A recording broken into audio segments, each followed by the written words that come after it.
Good morning, everyone. Happy Tuesday to you. I'm Tim Pham. And I'm Channing Curtis. Well, hopefully this Tuesday will be a little bit cooler than the last few days.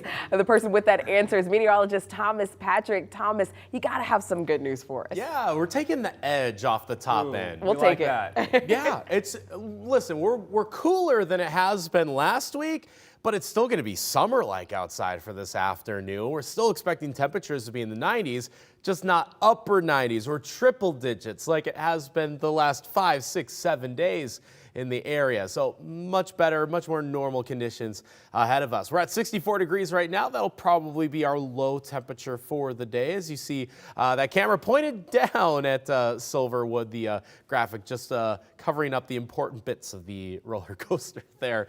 Our temperatures across the area: 62 in Coeur d'Alene, 59 in Sandpoint, 65 on the Palouse in Pullman. A few areas are in the 70s. We see that out of Lewiston, Pomeroy, and Grand Coulee as of this morning. So not a bad morning. It'll still be a plenty warm afternoon, but here's why it's not going to be 100 degrees. Cold front moved through last night.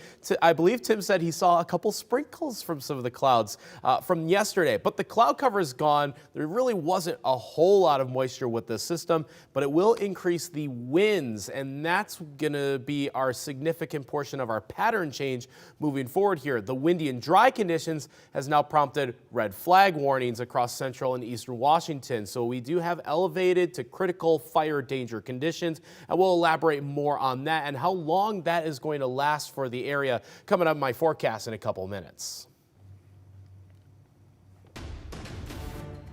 Well, today is Washington State's primary election, which will decide who will be on the general election ballot in November. So one of the big races that we're following today is one of Washington's 2 U.S. Senate seats. Democrat Patty Murray has held this seat since 1992. If elected in November, this would actually be her 6th term in the U.S. Senate. She's expected to take one of the spots in the general election. And then looking at the second place seat is Republican Tiffany Smiley. She is running for the first time for a U.S. Senate seat. There are 18 candidates vying for this seat in the primary. Now in Spokane County, voters will decide who will be on the ballot for county sheriff. Wade Nelson, John Knowles, and Michael Zolars are running for the position after current sheriff Ozzie Knezevich announced that he would not be seeking re-election. Voters will also decide who will be on the ballot for county prosecuting attorney. Stephanie Collins, Deb Conklin, and Stephanie Olson are challenging incumbent Larry Haskell for the position. Haskell is running for his 3rd term. Now you have until 8 p.m. to cast your ballot in Washington's primary. So this morning, KREM 2's Malia Kamal is joining us live from outside of the Spokane County Elections Office to tell us more on what voters need to know to turn in their ballots this evening. Good morning, Malia.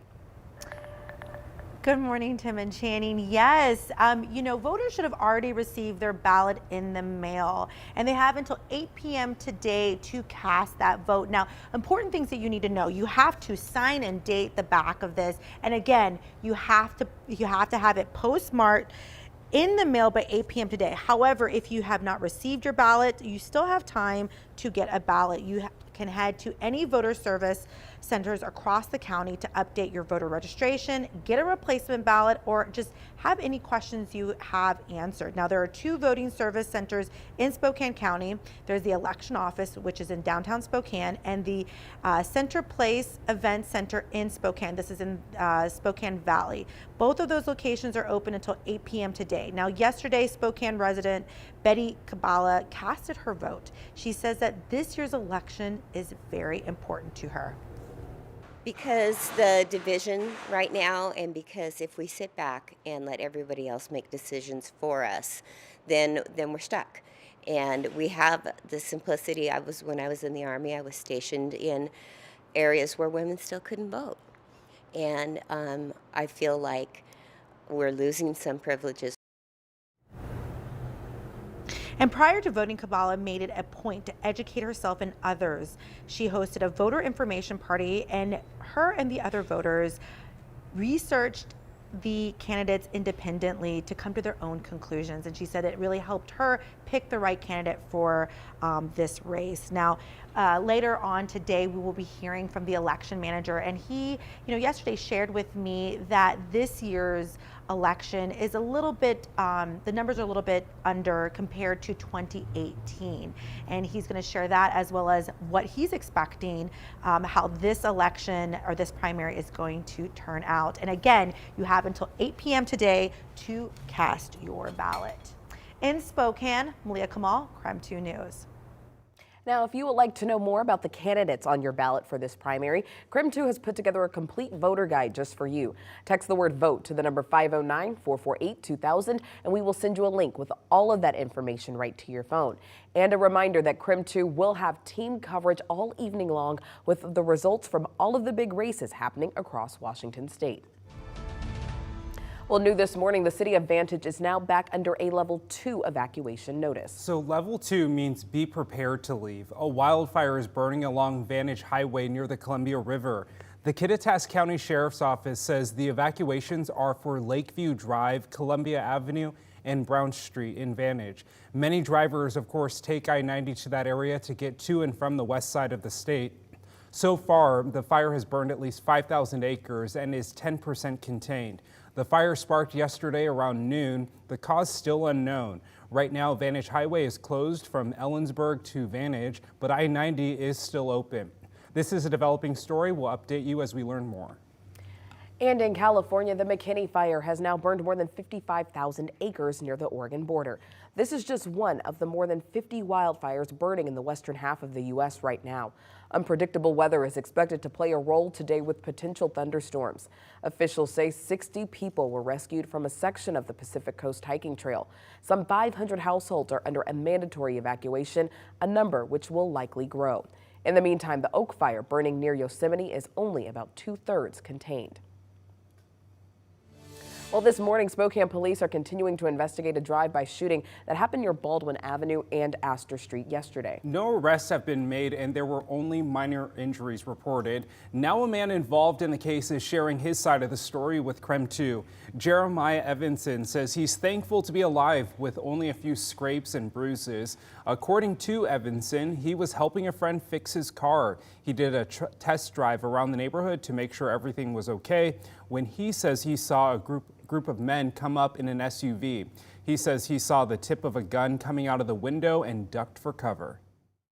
I'm just thankful, I was quick to react and duck down, They had actually, the guys, whoever tried shooting me, they actually whipped it in reverse and chased me down that way, and I was ducked down the whole time, fumbling for my phone, and that's when I ended up connecting with that vehicle down there at that intersection there.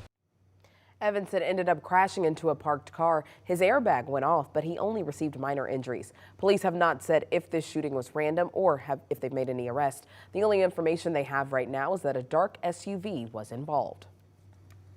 The time now is 6:09. It is time for your morning rush. More news in less time.